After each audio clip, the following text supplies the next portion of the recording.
Chapter 1. Welcome. Hello, my friend. Welcome.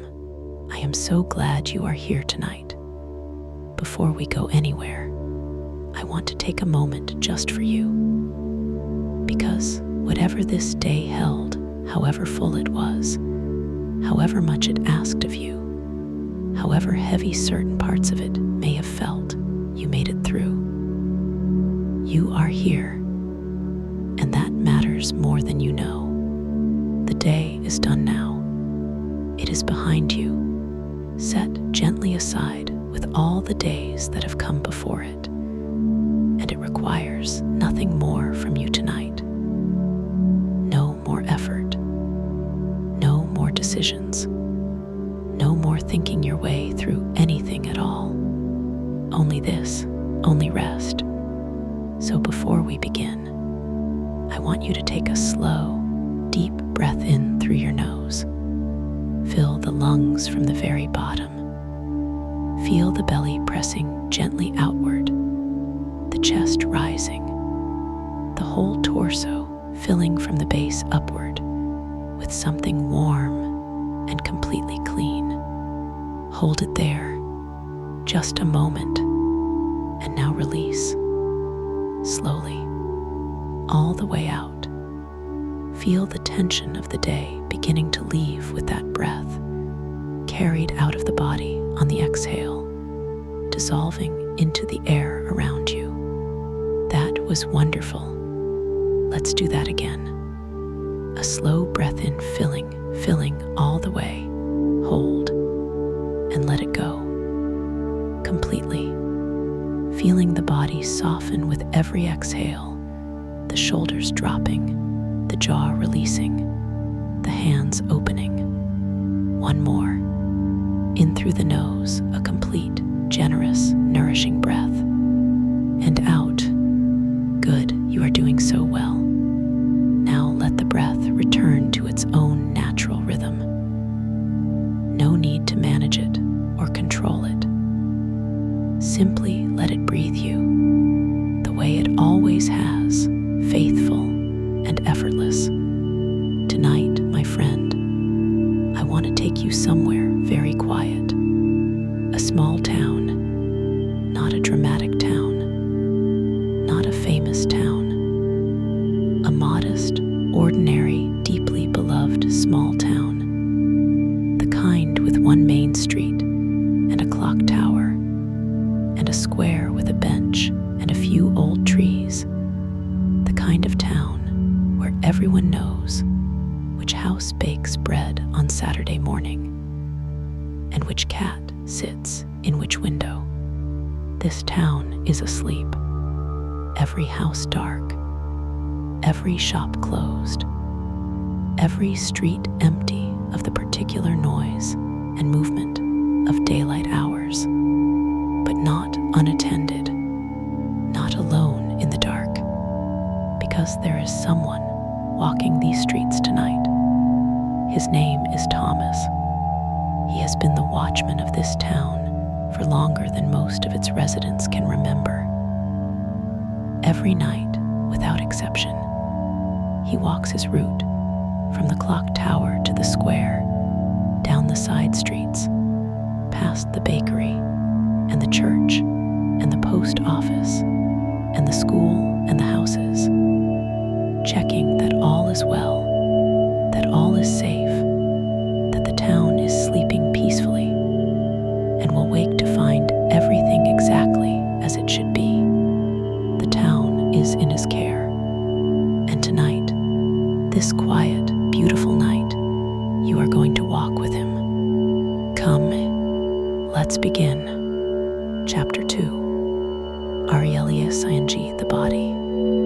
Before we step out into the quiet streets, I want to help your body truly arrive, because the body carries the day so faithfully and so persistently. The tension stays in the shoulders long after the reason for it is gone. The jaw remains slightly set. The hands hold on to things already put down. Let's help it let go. Bring your your awareness gently to your feet. Just notice them, their weight, their temperature, whatever sensations are present. And now allow them to soften completely. The arches releasing, the toes uncurling, every small muscle in the feet letting go of everything it held today. Feel the feet becoming warm and heavy and completely still. Let that warmth move slowly upward into the calves and the shins. These muscles carried you through every step of today. Now they can rest. Feel them softening and releasing, growing heavy, sinking deeper into the surface beneath you. The knees, the thighs, all of it releasing, warm and heavy and completely at rest. The hips, the lower back. Allow whatever you have been carrying here to simply let go now. Feel the muscles spreading and softening and releasing. The whole lower body warm and heavy and completely still. The belly completely soft. No holding in. Just the easy, natural rise and fall of the breath. The chest. Feel the heart there, beating steadily as it always does. Feel the chest soften around it with every exhale. The shoulders. Let them drop, really drop, away from the ears as far as they want to go. Feel the muscles there releasing the grip of the day, just letting go. Down the arms, heavy and warm, the elbows, the forearms, the wrists, the hands. Let the fingers open and rest. The hands have held so much today. They can hold nothing tonight. The neck, long and loose and warm. The face, the jaw dropping very slightly, the teeth parting, the muscles of the jaw completely releasing, the cheeks softening, the forehead smoothing, all the lines of the day's concentration dissolving away, the eyes soft behind the eyelids, the scalp releasing, your whole body from the crown of your head to the tips of your toes is now warm and heavy and completely released. Good, you have done beautifully. The town is ahead. Thomas is ready. Come. Chapter 3, Thomas. Thomas is 61 years old.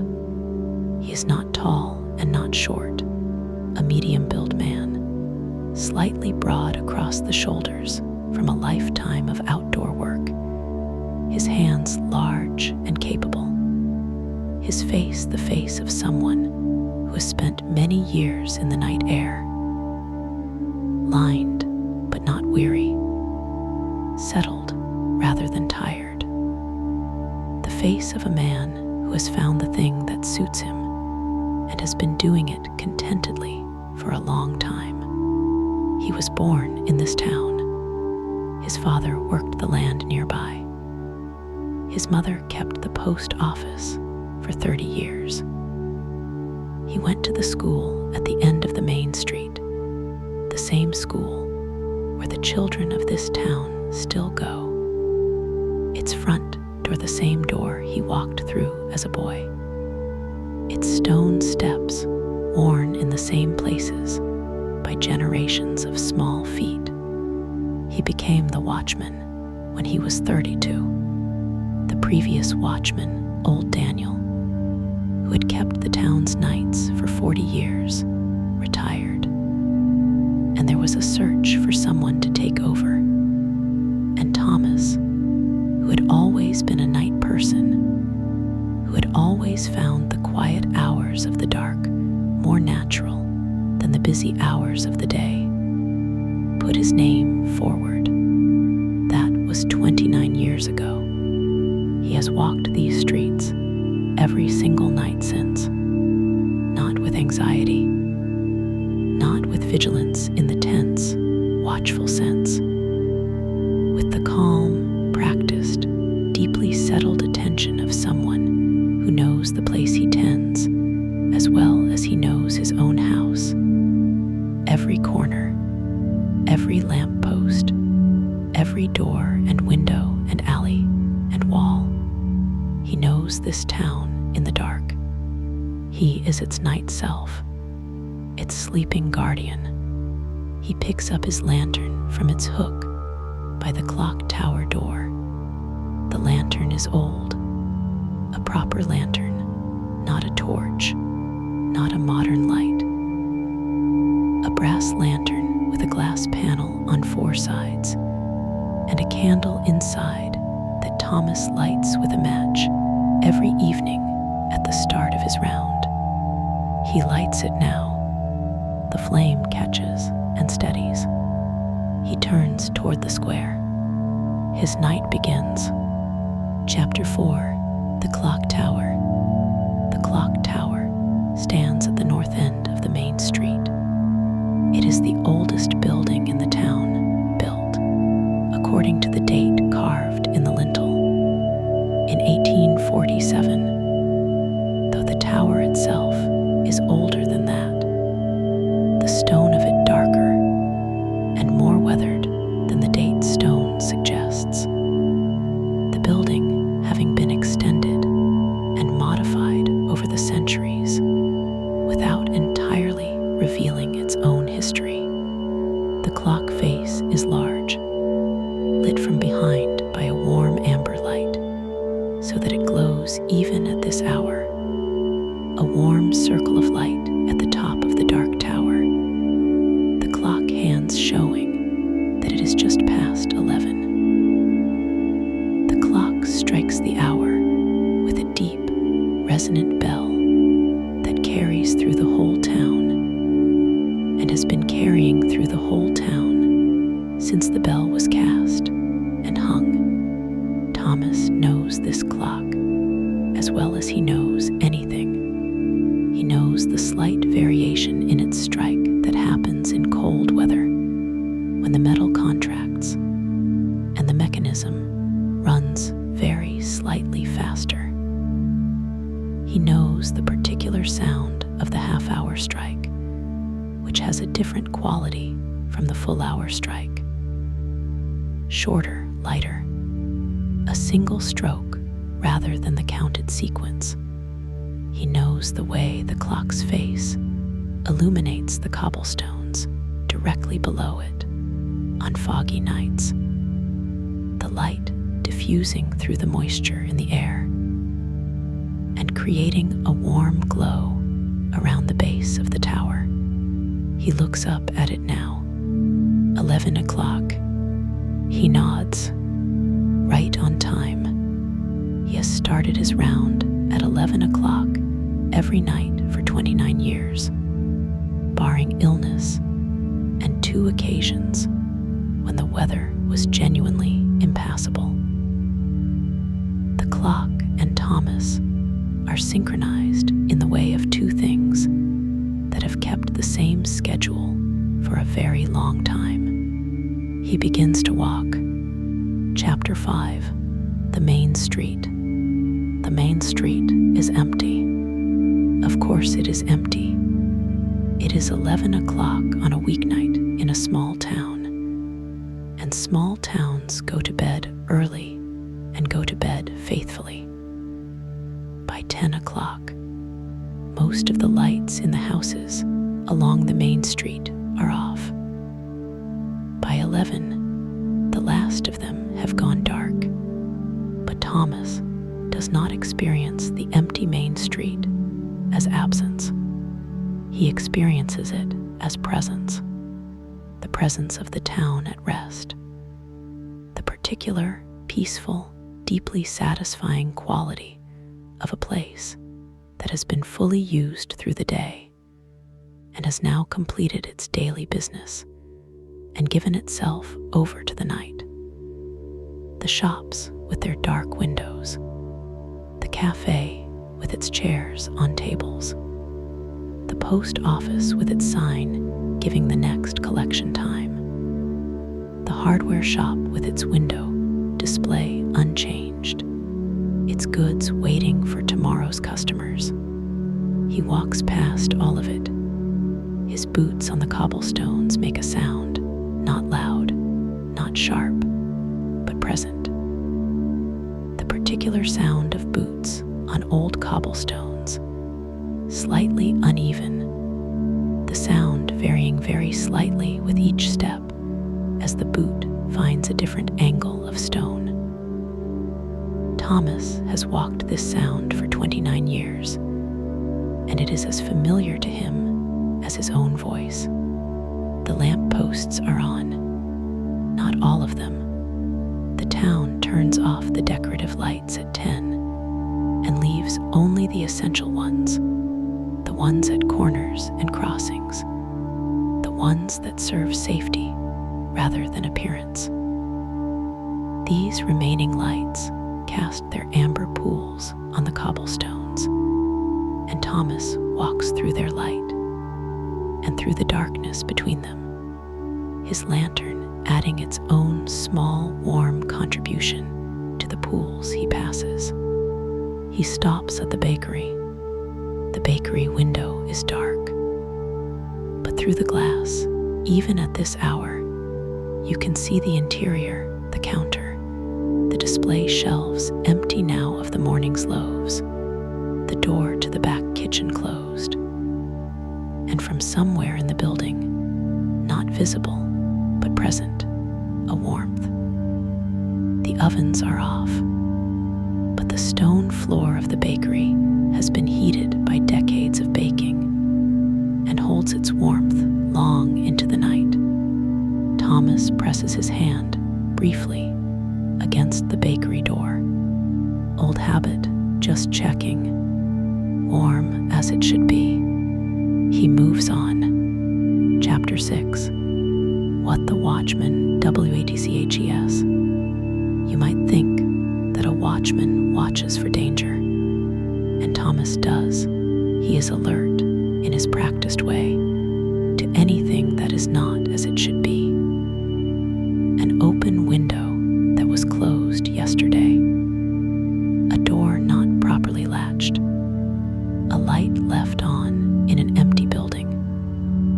These things he notices and addresses, and over 29 years, he has prevented a number of small problems from becoming larger ones. But this is not the center of his watching. The center of it is something else. He watches the town sleep. This is not a metaphor. He genuinely, attentively, with real pleasure, watches the town in its sleeping state, the way a parent might watch a sleeping child, not with anxiety, but with a particular kind of love, the love of someone responsible for something they care about.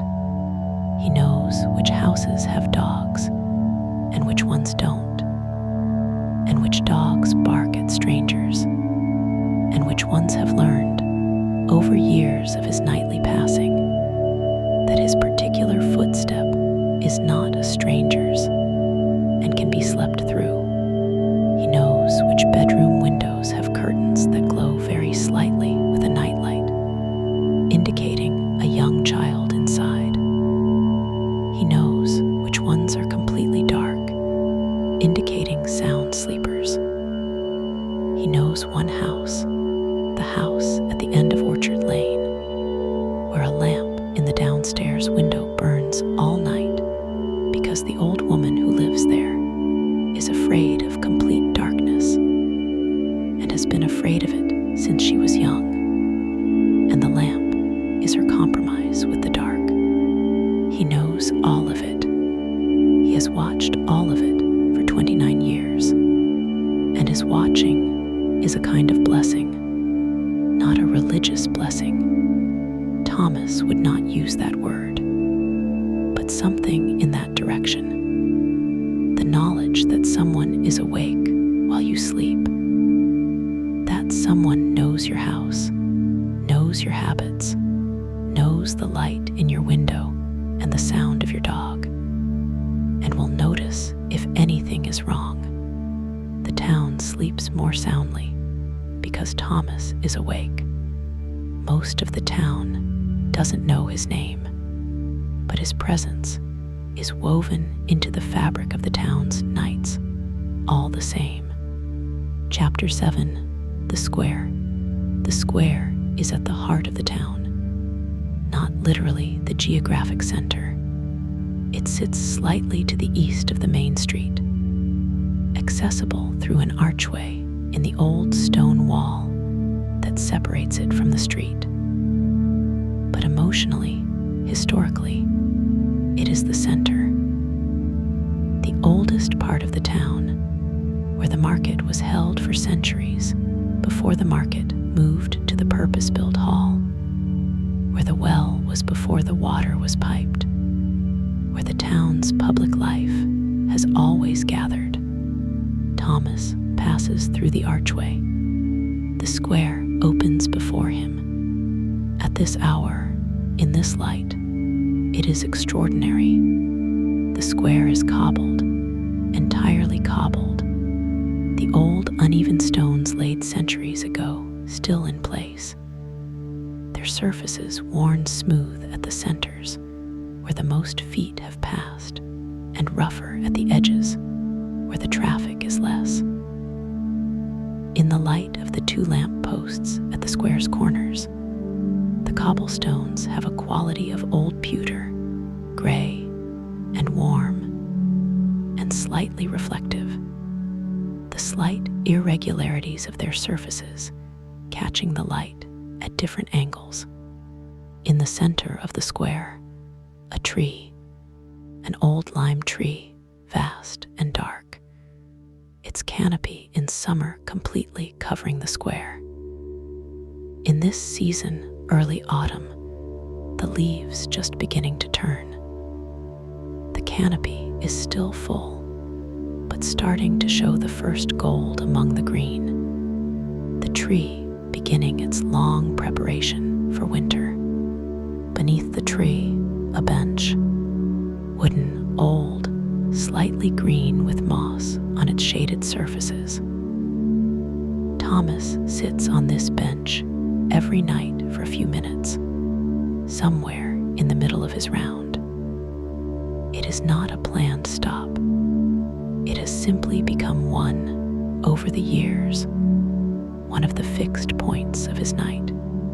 He sits now. He puts the lantern on the cobblestones beside him. He looks around the square. All the windows facing the square are dark. The clock tower is visible above the roofline to the north, its face glowing amber. The tree above him makes a very faint sound in the slight night breeze, the rustle of leaves at the beginning of their turning, a sound that is different from the summer sound of the same leaves, slightly drier, slightly more papery, the first intimation of autumn in the tree's voice. Thomas breathes. He is very still. He is at peace. Chapter 8. The things Thomas knows. Thomas knows the sound of every door in the main street. This is not exaggeration. Over 29 years, the doors of the shops and the houses have been opened and closed many thousands of times, each one making its particular sound. And Thomas has heard enough of them in the night, during his rounds, during the occasional late closing, during the very rare times when a door opens at 2 or 3 in the morning for some legitimate reason, to know them. The hardware shop door has a bell above it that rings whenever it opens, even in the night when the hardware shop is obviously closed. The bell catches if the wind is exactly right and rings once, briefly, as if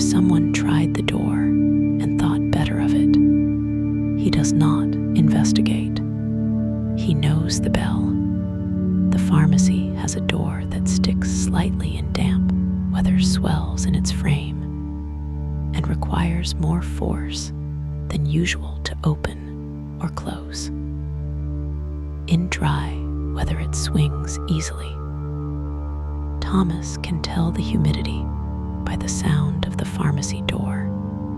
The old house at the end of the square, the one with the ivy and the 2 stone gateposts, has a gate that has been slightly off its hinge for at least 15 years. It swings in any wind that is stronger than a gentle breeze, back and forth, making a sound that new residents sometimes find alarming, until they learn it is simply the gate. Thomas latches it each time he passes. Each night, at some point in his round, he passes the gate, finds it open and unlatched, and closes it and latches it. Each morning, at some point in the household's day, it is opened again and left. Each night, Thomas closes it again. This has been happening for 15 years. It has become, in its way, a kind of conversation between Thomas and the household. A daily exchange that neither party has ever acknowledged or spoken about, but that continues faithfully, night after night and day after day. The gate opens, Thomas closes it. The gate opens, Thomas closes it. A small, reliable, completely unspoken kindness. Chapter 9, The Church. The church is at the south end of the town. An old church, the oldest building after the clock tower. Its stone, the particular gray of churches in this part of the world, weathered to something that is not quite any color and is entirely beautiful. Its tower is square and solid, topped with a weather vane that Thomas checks on every round. The weather vane tells him the wind direction, which tells him something about the next day's weather. The weather vane is pointing southwest tonight. A mild wind, possible rain tomorrow, but mild. Good for sleeping. He notes this with satisfaction. The churchyard. Thomas walks through the churchyard on his way to the south end of the town. It is a shortcut, and also, for him, a natural part of the route. The gate of the churchyard creaks when he opens it, a creak he has heard thousands of times, a sound he associates with this specific moment of his night, this specific point in the round. The graves are old, many of them centuries old. The oldest legible stone in the churchyard dates to 1698, though there are older ones whose inscriptions have been entirely lost to weathering. The stone faces smoothed to blankness. The names and dates and words of farewell dissolved by the rain and frost of hundreds of years. Thomas is not melancholy in the churchyard. He is simply present. He knows many of these names. Some are the parents and grandparents of people still living in the town. He knows which stone belongs to whose family, the connections having accumulated over years of watching and knowing. The churchyard is part of the town's life, not separate from it. The town's past, present in the stone. He walks through it quietly. He latches the gate behind him. Chapter 10, The Houses 18 Night. The houses of the town are not identical. They were built over centuries by different hands, for different purposes, with different materials and different styles. And the accumulated result is a street that is pleasingly irregular. No two houses quite the same height. No two front doors quite the same color. The roof lines varying from house to house in the way that only genuinely old streets vary. Thomas knows each one. He knows the family in the yellow house on Orchard Lane. The couple who moved here 12 years ago from the city, who were hesitant at first and uncertain, who are now among the most thoroughly settled people in the town. Their lights are off by 9:30, reliably, because they rise before 6 for the farm. He knows the house with the blue door on Church Street, the house where the doctor lives, and where the doctor's surgery is, and where the light in the upstairs room sometimes burns at 2 or 3 in the morning, because the doctor is a poor sleeper and reads when sleep won't come. Thomas, seeing that light on those occasional nights, does not worry. He knows who it is. He knows the house where the twins live, 8 years old, full of energy. Their bedroom window sometimes showing the glow of a torch under the covers after bedtime, which tells Thomas that someone is reading by torchlight in defiance of the official lights out.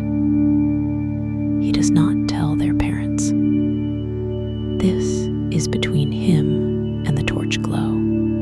Each house a life, each life a small, complete world. And Thomas, the quiet witness to all of them, walking past their walls and their windows in the dark, knowing what he knows without telling, keeping the knowledge as part of the town's keeping.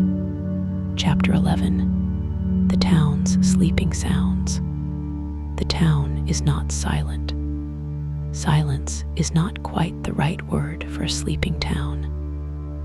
Silence would mean nothing, and a sleeping town is full of something. The sounds of sleeping life.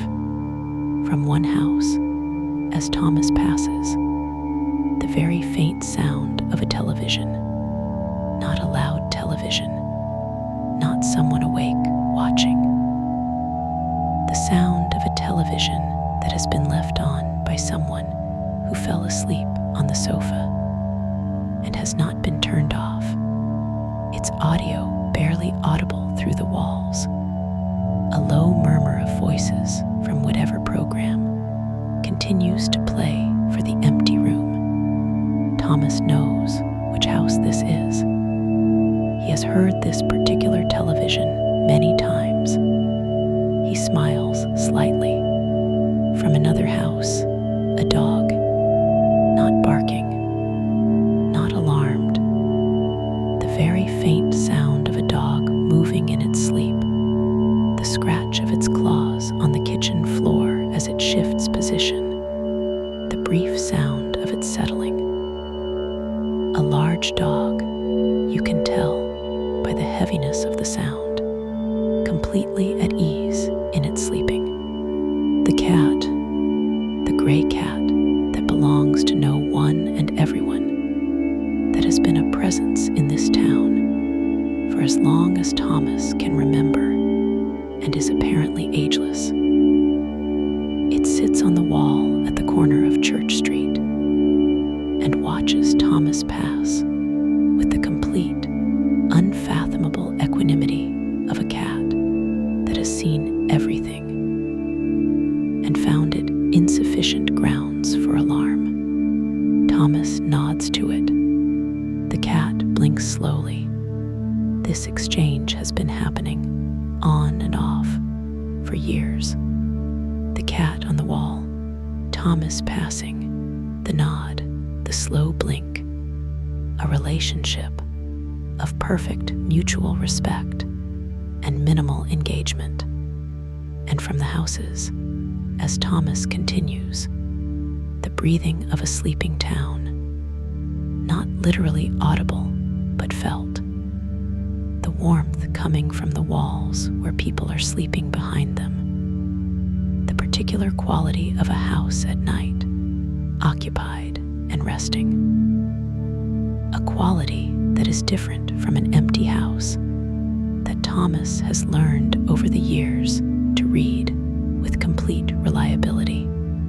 The houses are full. The town is asleep. And Thomas is walking. Chapter 12, The Back Lanes. The town has back lanes. Not many people use them in the daytime. They are the utility routes, the lanes behind the shops and houses where the bins are stored and the back gates open and the occasional delivery arrives. Narrow, slightly rough underfoot, the lamp posts fewer and further between. But Thomas walks them. He walks them because they are part of the town, because they are part of his round, because a watchman who only covers the front-facing parts of the town is covering only half of it. The back is as important as the front. In the back lane behind the main street, he checks the gates and the doors that open onto it.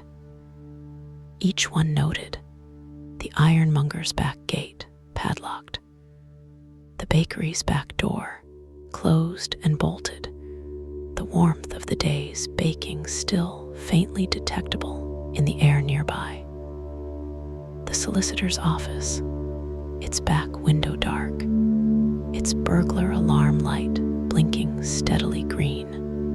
The lane is lit by a single lamp post at each end, and almost nothing in between. But Thomas carries his lantern, and 29 years of this lane have made it as known to him as anywhere else.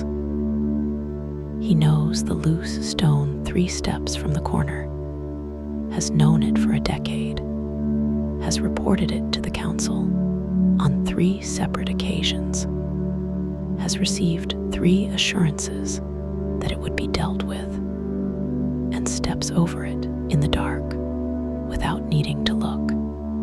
He knows the place where the guttering on the back of the old building drips when it has rained, and that the drip has made a slight hollow in the ground below it, and that the hollow collects water and can be slippery. He avoids it.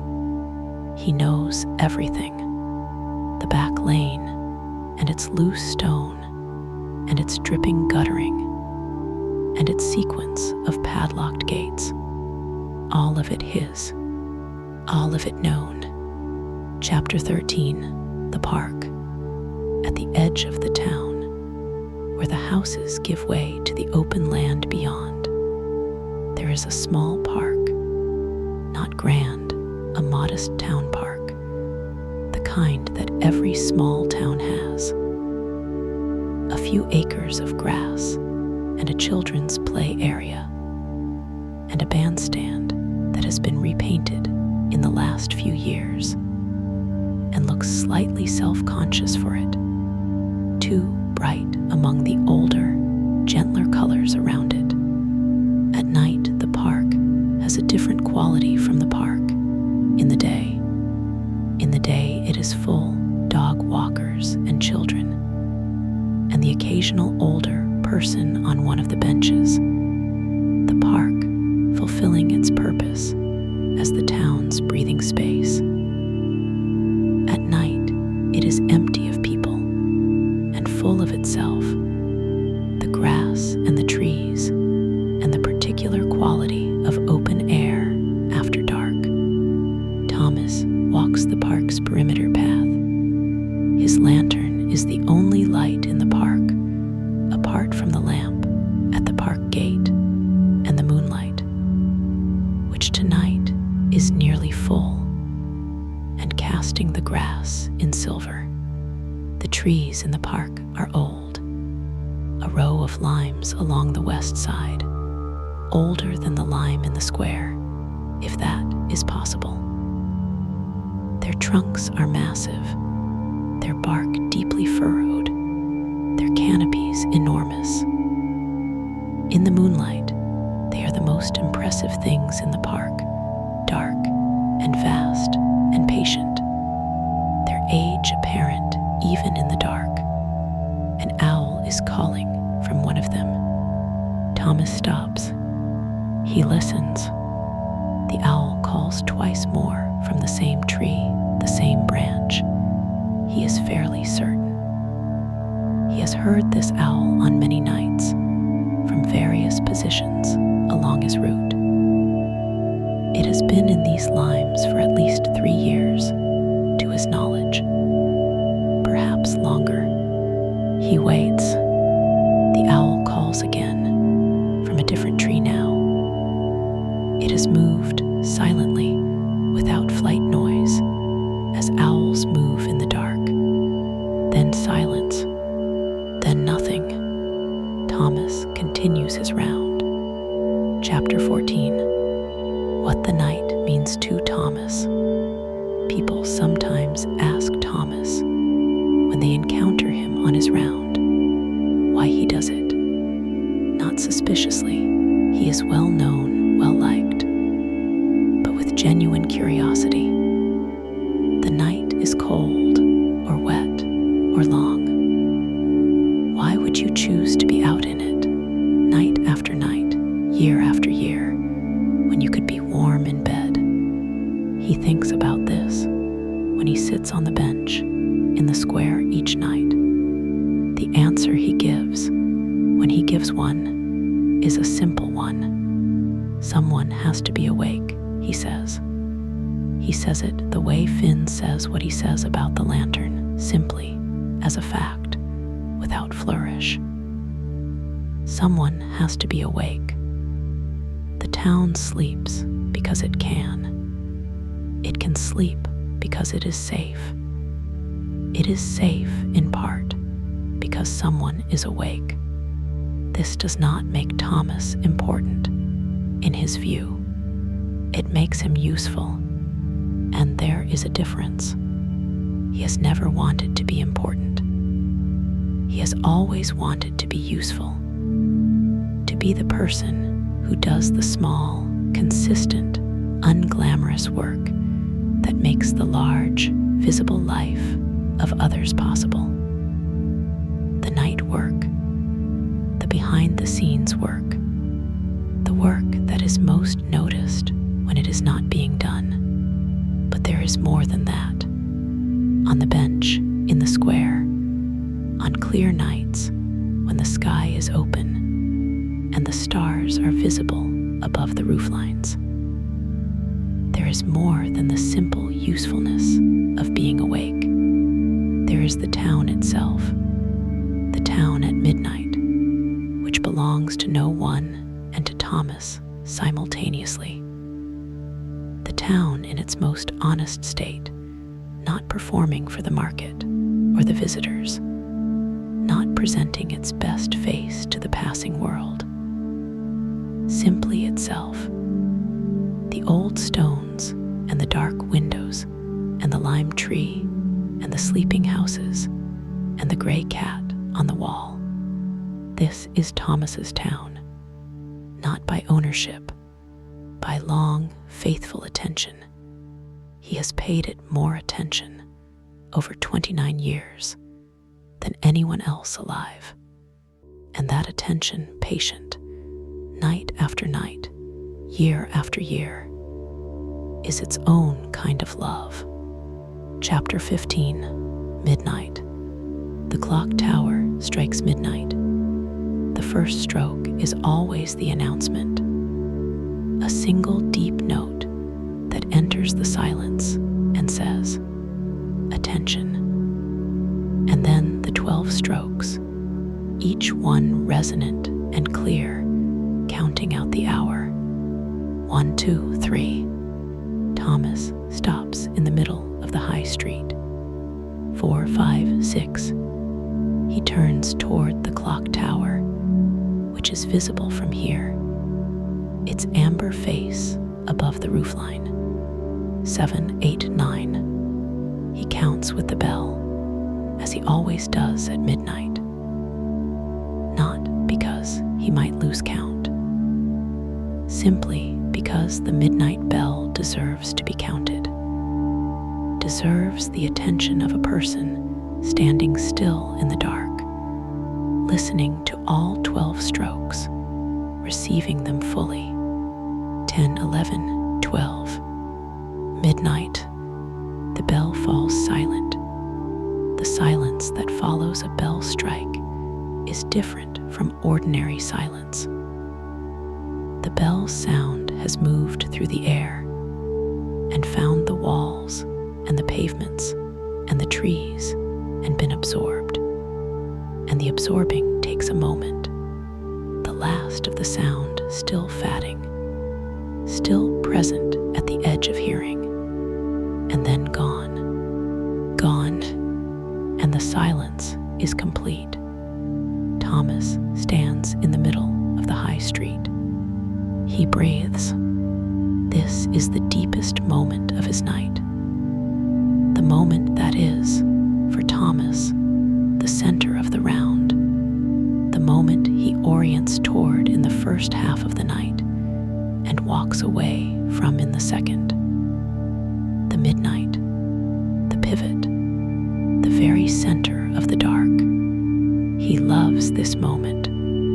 He has loved it for 29 years. The midnight of a sleeping town. Chapter 16. The lights still on. There are a few lights still on in the town at midnight. Thomas knows them all. The lamp in the front window of the house at the end of Orchard Lane. The old woman's lamp, burning against the dark, as it has burned every night for as long as Thomas has kept the round. He is glad of it, in a way. It is a fixed point on his route, a reliable, warm glow that is always there. The green light on the pharmacy's burglar alarm, the amber light of the clock tower, the single lamp post at the park gate, and tonight, one other. A light in the bedroom window of the house on Church Street. Not the doctor. The doctor's light is off tonight. The doctor sleeping soundly. This light is in a different house. A house Thomas doesn't associate with late lights. He pauses. He looks. The light is warm and low. A bedside lamp, not an overhead light. The glow through the curtain is amber and small. Someone is awake in that room, reading perhaps, or simply lying with the light on against the dark. He does not worry. He simply notes it, registers it as part of tonight's round. If it were still on when he passes again on his second circuit, he would consider whether anything needed doing. But it will likely be off by then, the light of a person who couldn't sleep, and then did, the lamp forgotten, in the relief of finally being taken by sleep. He knows this light. Not literally. He has never seen it before. But he knows what it means. It means someone nearby is working their way toward sleep.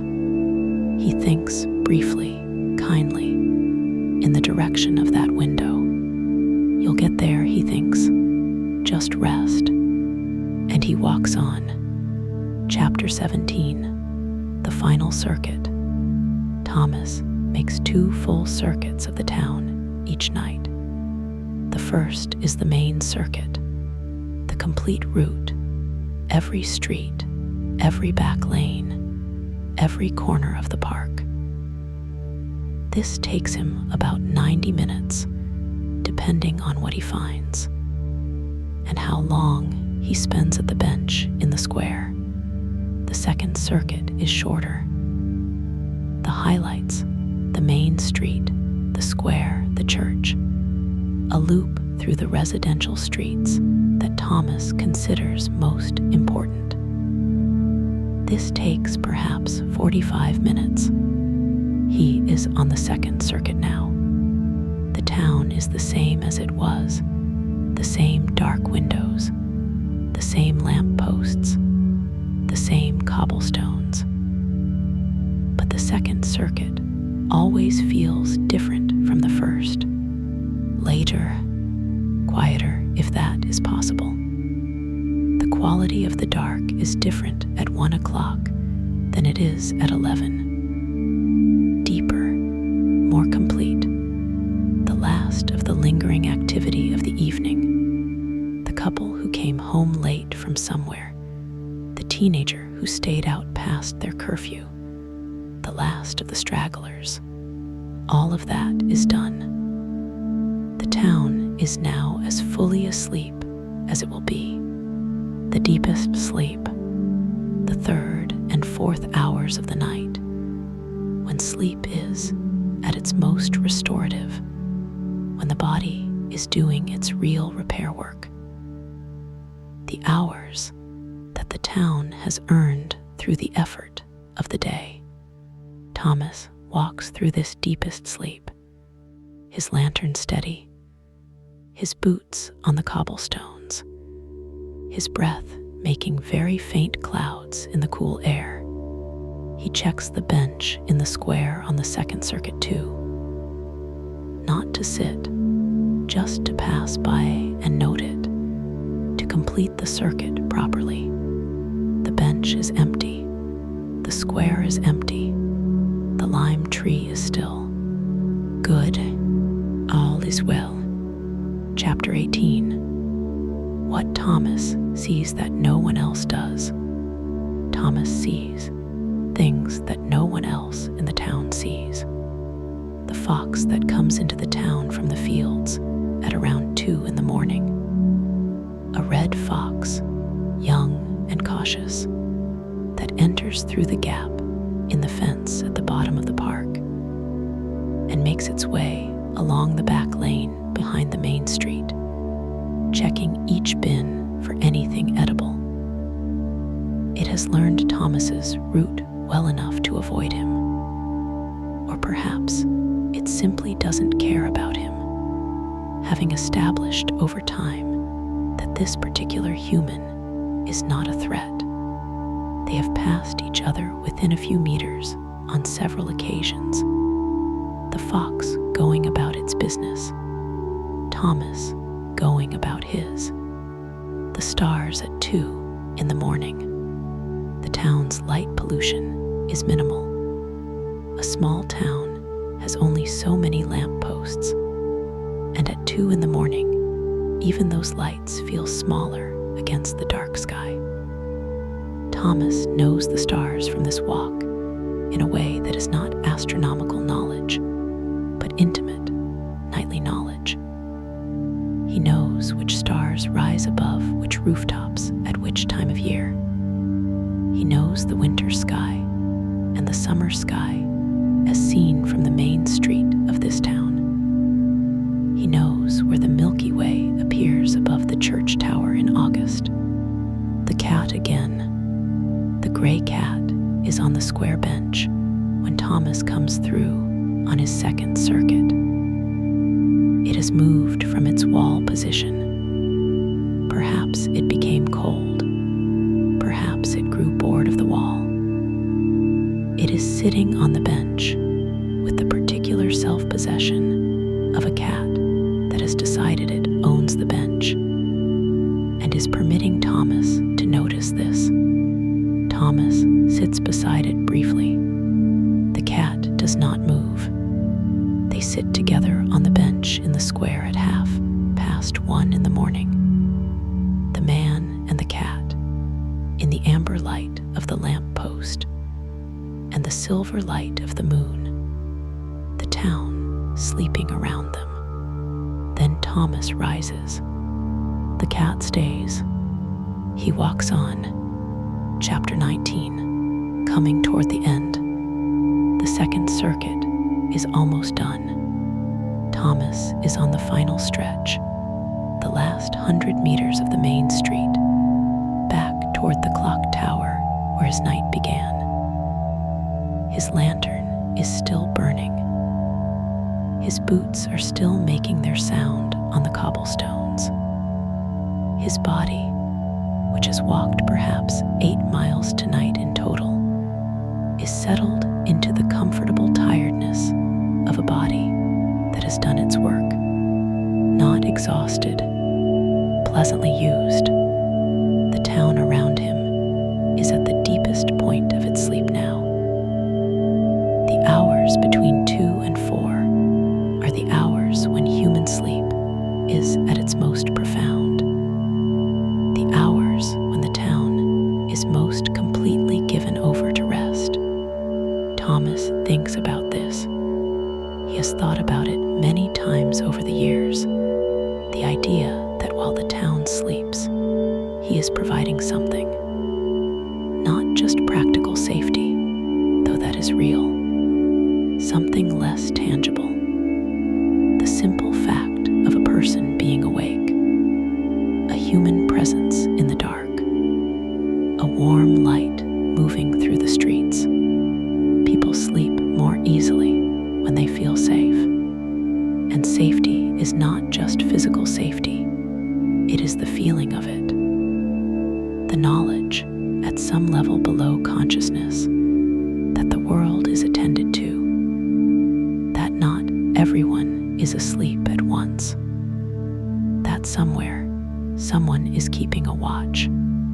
Thomas is that someone, and he is glad to be. He is glad in a way that is completely genuine and unperformed, to be the person who does this, to be the watchman, to be the one awake. He reaches the clock tower. He looks up at the clock face. 20 past 2. Right on time. Chapter 20. The bench again. He goes back to the square. This is not strictly part of his route on the Second Circuit. He has already passed the square.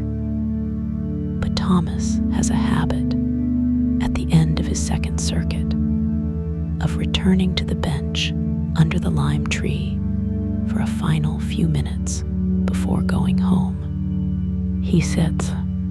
The cat is still there.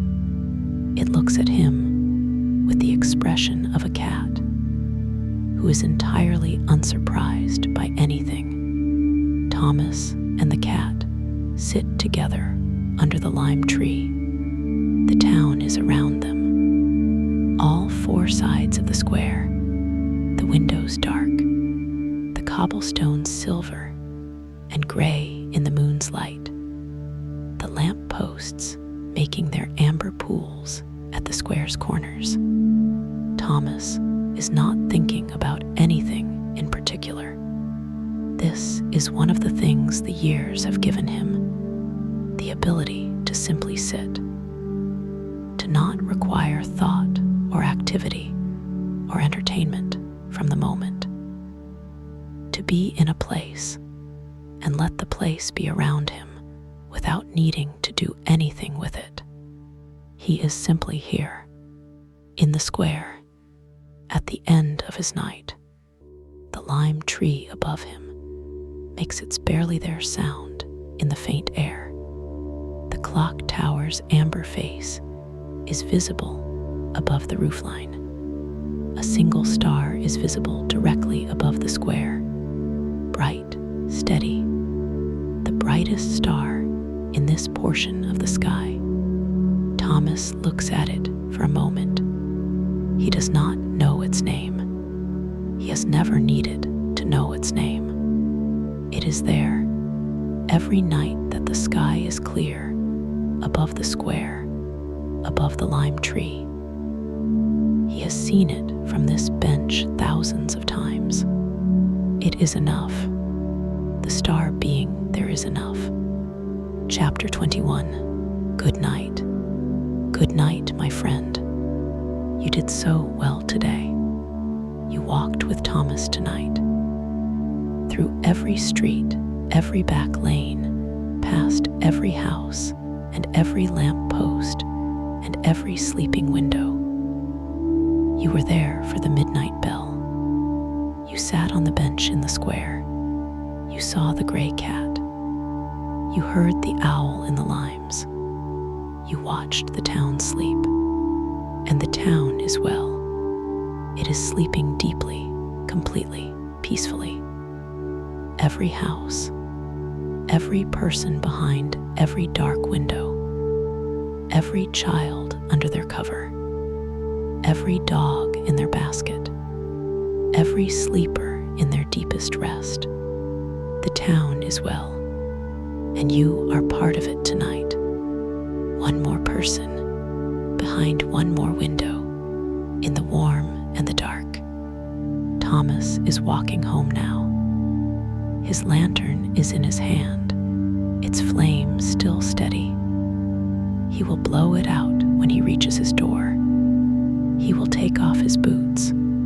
He will go to bed. And tomorrow night, at 11 o'clock, he will light the lantern again. He will nod at the clock, and he will begin, because someone has to be awake so that everyone else can sleep. And tonight, it is your turn to sleep, deeply and completely, and without worry.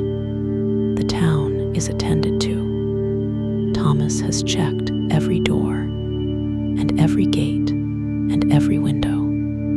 The clock tower is keeping its time. The lime tree is standing. The cat is on the bench.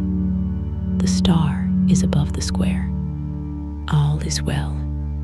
All is exactly as it should be. Sleep now. You deserve this rest, my friend. Every quiet, safe, completely peaceful moment of it. Good night. Sleep deeply. Sleep well. Good night. Extended passages. The town through the night. The bakery before dawn. In the bakery. In the back room behind the dark front window. Something begins before anyone else in the town is awake. The baker is Clara. She has been the baker of this town for 11 years. She arrives at 3:30 in the morning, winter and summer. And by the time the town is waking at 7 or 8, she has made everything the day requires. She does not see Thomas on her arrival. He passes the bakery at 11 and at 1, and she arrives at 3:30, and their paths never cross except on the occasional morning when Thomas extends his round for some reason and is still walking at 3:30, in which case they exchange a brief nod across the dark street. They know each other by this nod, the watchman and the baker, the keeper of the nights and the maker of the mornings. Two people who belong to the hours when the town does not see them, doing the work that the town needs done before it knows it needs it. Clara lights the ovens. The warmth begins to build in the bakery. Flour and water and salt. And the sourdough starter.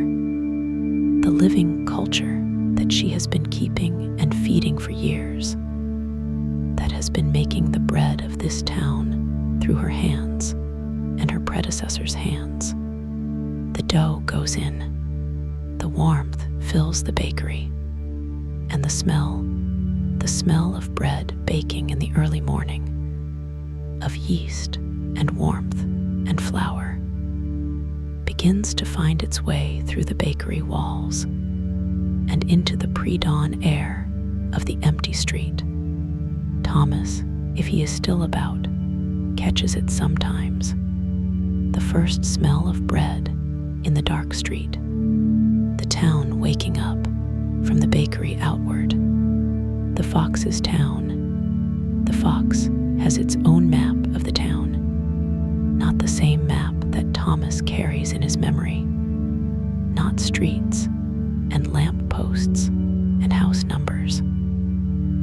A map of smells and sounds and food sources, and the particular geography of a small mammal living in a human settlement. The fox knows where the bins are.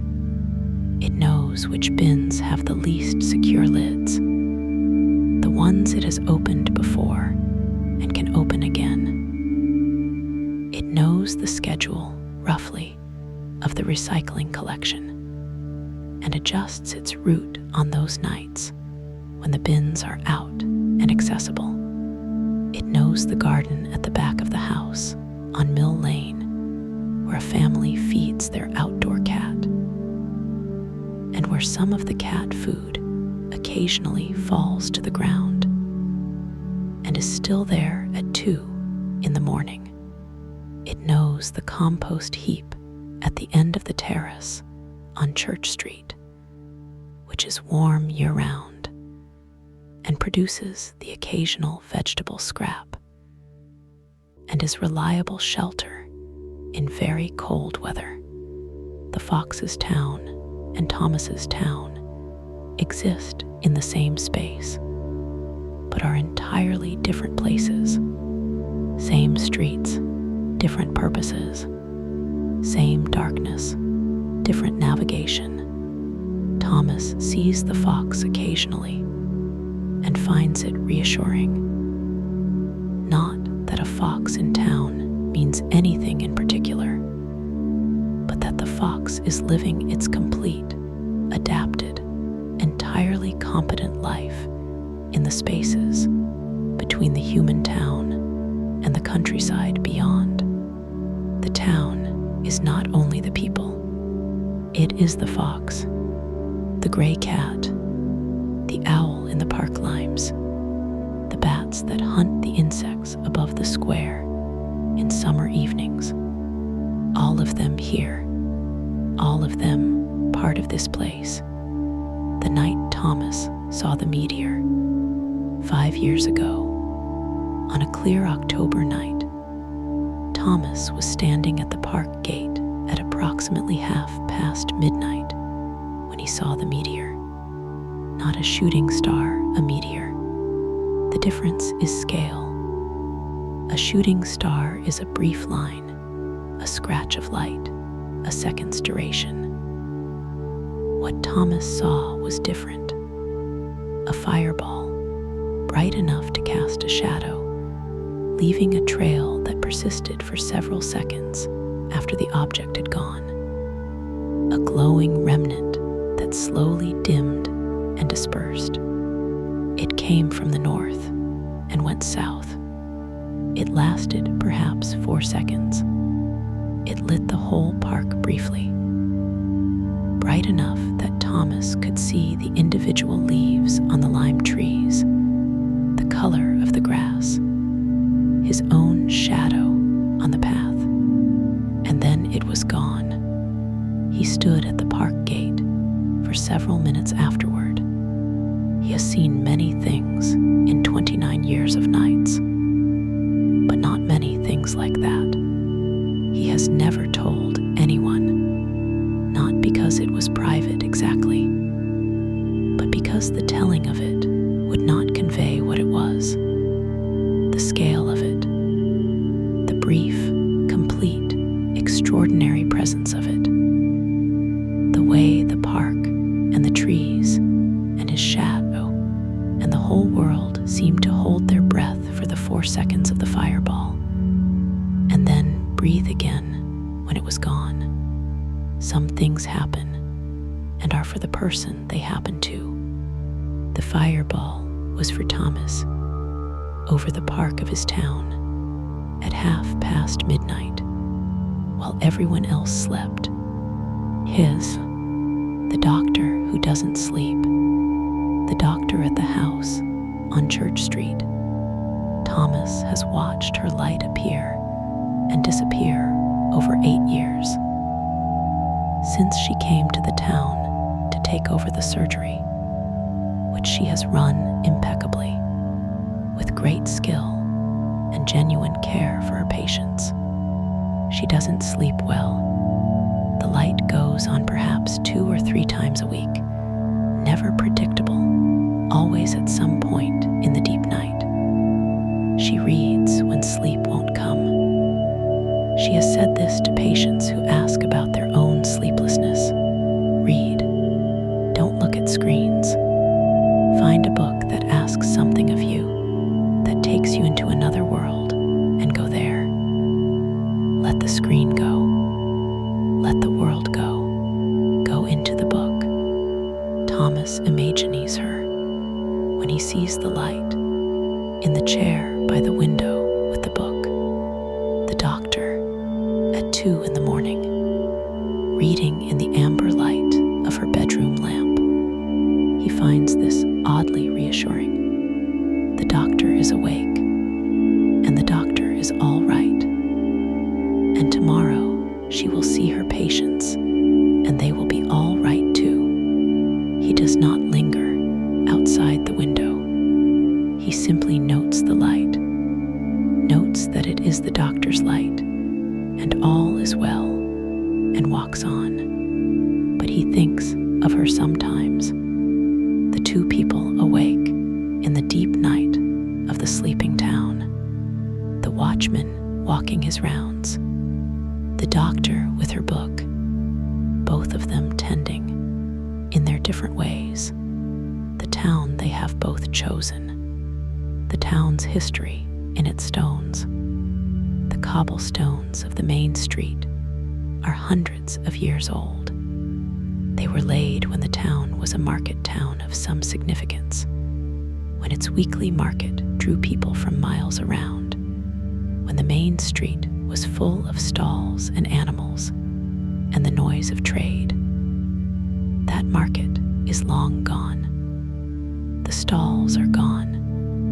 The animals are long gone. But the cobblestones remain, the same stones, laid by the same hands, worn smooth by the feet of every person who has walked this street from then until now.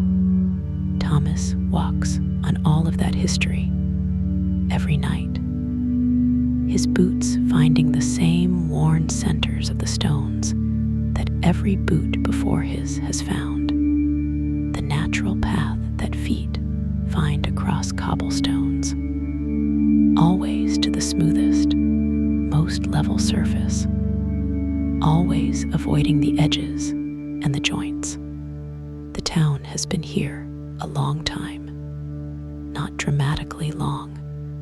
This is not an ancient city, not a place of particular historical importance, but long enough that the streets have layers of occupation, long enough that the wall in the square has been repaired and re-repaired, long enough that the trees in the park have been seedlings and saplings, and young trees, and middle-aged trees, and now old trees, their whole lives contained within the memory of the town.